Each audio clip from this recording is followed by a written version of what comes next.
आसुदा 24 रे दुई दिनिया ओडिशा गस्तरे आसिबे महामहिम राष्ट्रपति द्रौपदी मुर्मू। ओडिशा गस्तरे आसी नयागढ़ कंटिलो जिबार कार्यक्रम रही। नीलमाधव दर्शन करने सह विभिन्न कार्यक्रम रही। एने उत्सव मुखर रही सारा अंचल। देखंतु खंडपड़ारू ए रिपोर्ट। आसिबे राष्ट्रपति चली प्रस्तुति। राष्ट्रपति गस्त को नहीं चलचंचल खंडपड़ा कंटिलो।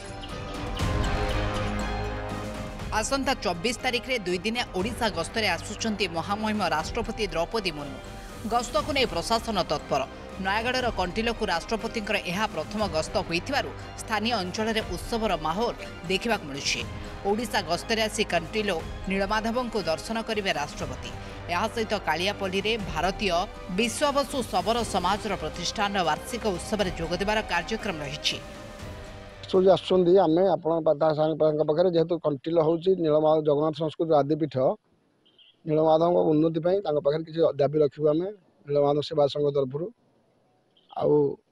जहाँ आम दर्शन दर्शन ठीक शांति शृंखला कार्यक्रम रही सी आसी आम नीलमाधव दर्शन कर सारापर आमर जो वार्षिक उत्सव जोगदेवे तो जोगदेवे सबराजा विश्वासु पीठ ये आमर समस्त विश्वासुर पारंपरिक ऐतिह्य रीतिनीति बहुत कार्यक्रम रही। खुशी आमको ये जो कथा शुणिक बहुत आनंद लगुच। ये तो राष्ट्रपति द्रौपदी मुर्मू यही भारतर प्रथम नागरिक जे आदिवासी परंपरार आध्यात्मिक आसी आध्यात्मिक धर्म नहीं ये विश्वावसुर आदिपीठ कालियापल्ली प्रतिष्ठान उत्सव में जोगदेवाई आम बहुत धन्य अच्छु बहुत उत्साहित अच्छु।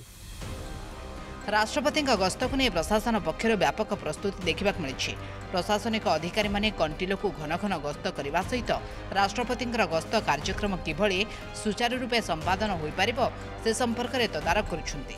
यह सहित स्थानीय अंचल परिमल व्यवस्था को सजाड़ा सहित निरापत्ता व्यवस्था प्रति ध्यान दि जाउछि। राष्ट्रपति आम नयागढ़ जिला को गस्त कार्यक्रम मेसेज आमको आसी जहाँ संभावना अच्छी ये मासर 24 तारिख रे मैडम एठिक आसबे। नयागढ़ जिले रे कंटिलो नीलमाधव जो पीठ अच्छी टेम्पल अच्छी सेठी मैडम दर्शन करने जीवे।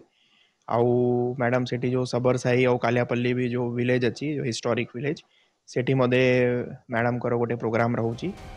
राष्ट्रपति गस्त को नहीं सारा खंडपड़ा चलचंचल हो पड़ा बेले प्रशासन पक्षर व्यापक प्रस्तुति करा जाउछि। खंडपड़ारू सत्यनारायण सूरज जोगदेव का रिपोर्ट न्यूज 7।